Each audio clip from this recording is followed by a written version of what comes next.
Vivir y regresando si el pasado, entre sombras y luz, atrás todo ha quedado. Mucha gente me pregunta por qué ataco yo a los opositores.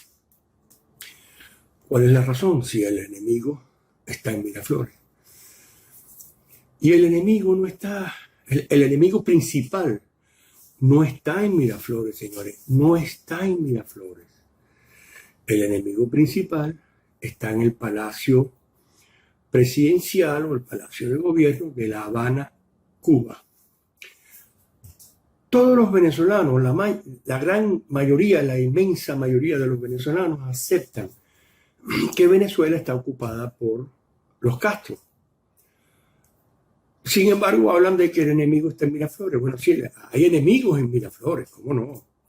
Hay enemigos en Fuerte Tiuna, en Conejo Blanco.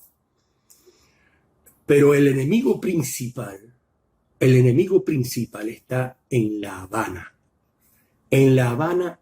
Cuba. Vamos a estar claros. Pero hay enemigos en otros lados. No solamente en La Habana, Cuba, no solamente en Miraflores. Hay enemigos en eso que ahora llaman la falsa oposición, que nosotros venimos denunciándola desde el año 2003. Desde el año 2003 venimos denunciando la falsa oposición. Y por venir denunciando esa falsa oposición, nos han acusado inclusive de ser agente del G2 cubano. Yo siempre he dicho que es un representante del G2 cubano, siempre lo he dicho y lo sostengo. Está dedicado a atacar a la gente que se enfrenta al gobierno y al chavismo en Venezuela. Okay. Ese es Robert Alonso. Bueno, ahora resulta que la espina dorsal del programa de Patricia Poleo, Factores de Poder, es justamente denunciar a esa falsa oposición, con nombres y apellidos. Claro, son una de cal y otras de arena, como decía mi adorada y recordada abuela Carmelina, que en paz descanse. Ella de vez en cuando le echa una manito a esos que llaman enchufados. Porque que Raúl Gorrín que sacó la plata de aquí, que la sacó de allá. Eso hay que probarlo. Y definitivamente aquí se han hecho transacciones que tienen que ver con el dinero de Raúl Gorrín y han pasado claras, transparentes después de las revisiones. Y esas son las cosas en las que yo me fijo. Porque hay que ver que los filtros de aquí sí son difíciles. Y hay que ver que aquí a los funcionarios públicos no se les puede comprar. Ok. Yo vengo denunciando esa falsa oposición durante muchos años. Y yo tenía un símil. Yo lo ponía en términos de un símil. En el cual yo decía, si uno tiene una muela que requiere de extracción y esa muela está infectada, no se puede extraer la muela a menos que antes eliminemos la infección. La infección representa a esa falsa oposición y la muela representa al enemigo real que está en La Habana. Entonces yo dije, estaré diciendo lo correcto, tendré algún tipo cometeré algún tipo de error científico con ese símil. Y contacté a una odontóloga, la doctora Corina Conde, y le pregunté al respecto. Esto fue lo que la doctora Conde nos respondió. Mira, cuando un paciente llega al consultorio con un dolor dental y tiene un proceso infeccioso, ya sea porque el nervio se murió o por un problema de las encías, que es un problema periodontal, lo primero es que hay que atacar la infección, porque si se hace el tratamiento sin mandar una antibiótico-terapia primero, esa infección se disemina por todo el cuerpo. Puede llegar al corazón, al hígado, a los riñones y traer problemas graves, inclusive hasta una septicemia, que es una infección generalizada. Por lo tanto, el paciente llega con dolor, con inflamación, lo primero es mandar una antibiótico-terapia para controlar la infección. Y luego se hace el tratamiento debido, ya sea una extracción, un curetaje periodontal, un tratamiento de conducto, lo que sea necesario, pero ya controlando la infección primero. O sea que uno no puede extraer una muela, vamos a decirlo así, si no elimina la infección primero. Por supuesto, porque al extraer la muela, la infección que está allí localizada en ese proceso se disemina por todo el cuerpo y puede causar hasta la muerte en caso. Bien, mire, el castroestalinismo internacional, que yo ahora le llamo el narco-castroestalinismo internacional, no permite oposición. Imposible. Imposible. Ustedes se imaginan, por ejemplo, a Pablo Escobar Gaviria, dueño del territorio colombiano, presidente de Colombia, permitiendo una oposición que lo vaya a sacar del poder y que lo vaya a llevar a una prisión fría y totalmente controlada en Estados Unidos. Ustedes se lo imaginan. De verdad, póngase la mano en el corazón y díganme si ustedes se imaginan tal cosa. En Venezuela es igual. Venezuela es un narco régimen, un narco terrorista régimen que no puede permitir una oposición verdadera, no puede permitir un movimiento que pudiera defenestrar a esa narcoterrorista tiranía emanada de los Castro en Cuba. Es imposible. No existe. No puede ser posible que en Venezuela se permita una verdadera oposición. En el año 1917 o 1918, por ahí, no estoy muy seguro del año, un polaco soviético llamado Félix Dzierzynski le advirtió a Lenin lo siguiente: tenemos que organizar nuestra propia oposición antes de que la verdadera se organice en nuestra contra. Y eso fue lo que hicieron. Y eso fue lo que hicieron los Castros en Angola, después que asesinaron a Jonas Savimbi. Eso fue lo que hicieron los Castros en Nicaragua. Eso fue lo que hicieron los Castros en Venezuela. Y también lo están haciendo en Cuba. Una falsa oposición. Porque el primer artículo del manual del castroestalinismo internacional es: córtenle la cabeza al primero que dentro de 15 o 20 años pudiera ser un peligro para la revolución.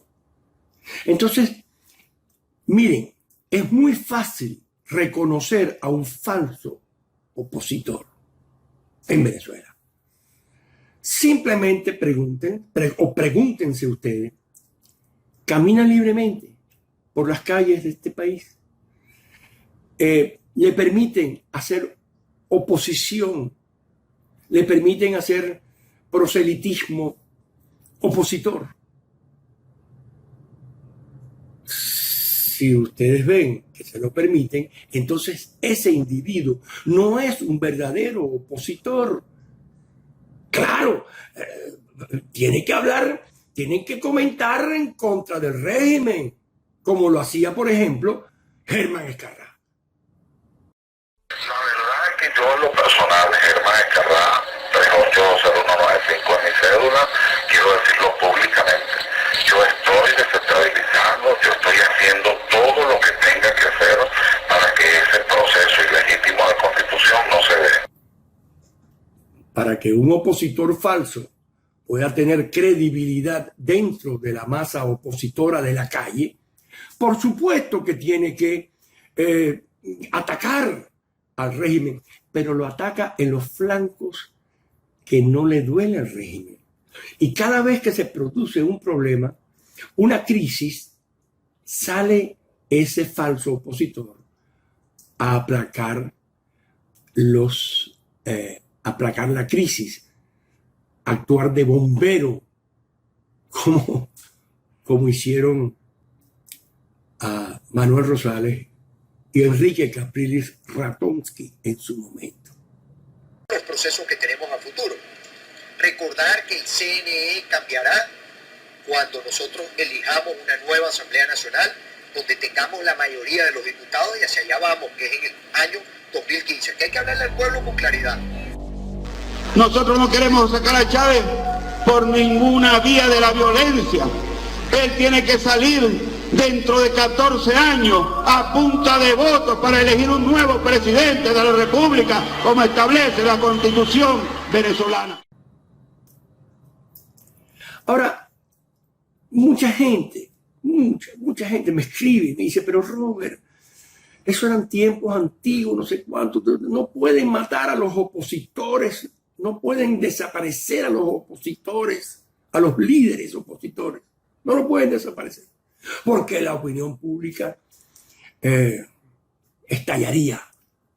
Y yo les digo a esos individuos lo siguiente: los Castro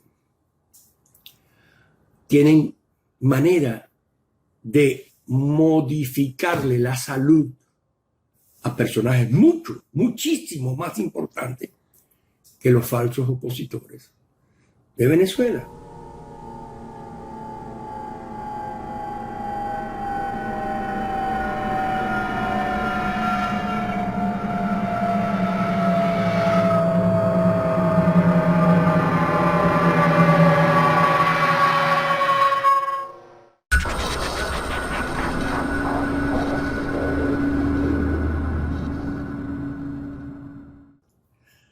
Por ejemplo, Agostinho Neto. Agostinho Neto fue el líder más importante de Angola, líder marxista, terrorista. Angola era una colonia portuguesa y Agostinho Neto fue el primer líder que se alzó en contra de la colonia. O sea, el Simón Bolívar de Angola, solo que era marxista y era terrorista. Lo capturaron y lo sentenciaron a cadena perpetua. Una vez que Angola le dio la independencia, una vez que Portugal le dio la independencia a Angola, Agostinho Neto se convirtió no solamente en el primer presidente de Angola, sino que hizo la constitución.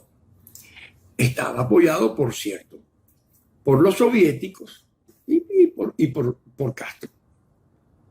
Pero en el trayecto, Agostinho Neto estuvo en desacuerdo con los soviéticos y estuvo en desacuerdo con Castro. Así como le pasó a Che Guevara, que estuvo en desacuerdo con los soviéticos y se unió a la línea maoísta, y esa fue su perdición. Agostinho Neto hizo lo mismo.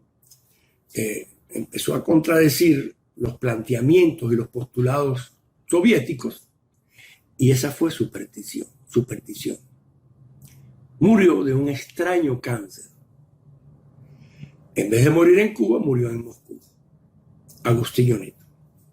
Y eso fue en el año 1979.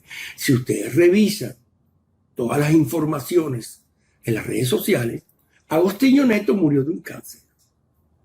¿Listo? Murió de un cáncer. Forbes Bornham apoyó a Castro, fue un lacayo de Castro, e inclusive permitió que los aviones que iban hacia Angola desde Cuba, cargados de pertrechos y cargados de soldados en la guerra de Angola, tocaran base en Guyana, porque él era el primer ministro de Guyana. Bueno, Forbes Burnham en el año 85 murió de un extraño cáncer. ¿Por qué? Porque contrarió los postulados de los Castro y cayó en desgracia. Forbes Burnham. En el año 1997, Michelle Manley, primer ministro de Jamaica, murió de un extraño cáncer.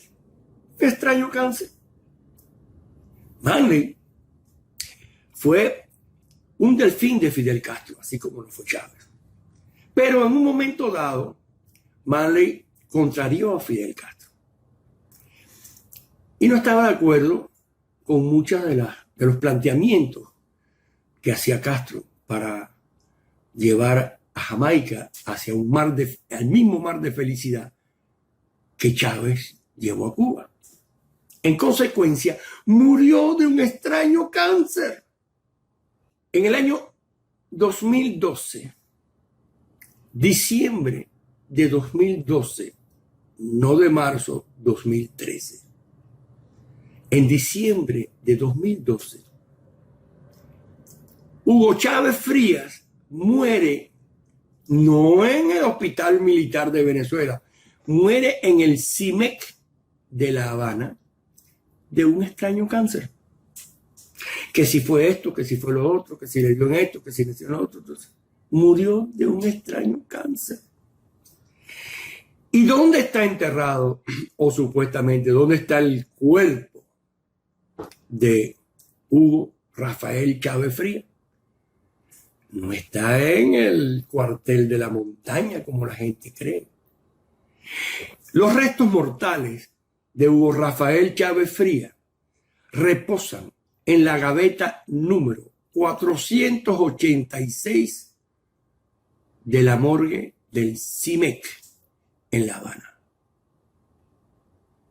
Ahí están los restos mortales de Hugo Rafael Chávez Frías, quien murió de un extraño cáncer. Así que desaparecer a uno de estos líderes de la falsa oposición venezolana sería más fácil que pelar mandarinas con las uñas largas. Y nadie se enteraría de que fue obra de los Castro. Así que si lo permiten, es porque estos individuos tienen, como decía el comandante Marlon Gutiérrez, el líder de la resistencia nicaragüense, tienen licencia para ser opositores. Entonces ellos comienzan y se convierten en disidentes. Y entonces, pero son disidentes que están con una licencia, disidentes con permisos, disidentes que están autorizados a decir barbaridades en contra del régimen y no les pasa nada. A muchos otros los asesinan, los encarcelan por decir 100 veces menos. Estos dicen 100 veces más y se pasean como Pedro por su casa. Bien, hay un momento en que los jerarcas del comunismo dicen, ¿sabes qué? A este que le hemos dado permiso para que vocifere en contra de nosotros, quítale el permiso. Quítale el permiso de sopetón y péguele una matada. Péguele una matada para que le sirva de escarmiento a la militancia, para que sepa la militancia cuáles son las reglas del juego, para recordarle que aquí la traición se paga con la muerte. La guarimba. Miren, la guarimba es una estrategia que le ha dado muchos dolores de cabeza al régimen de los Castros en Venezuela.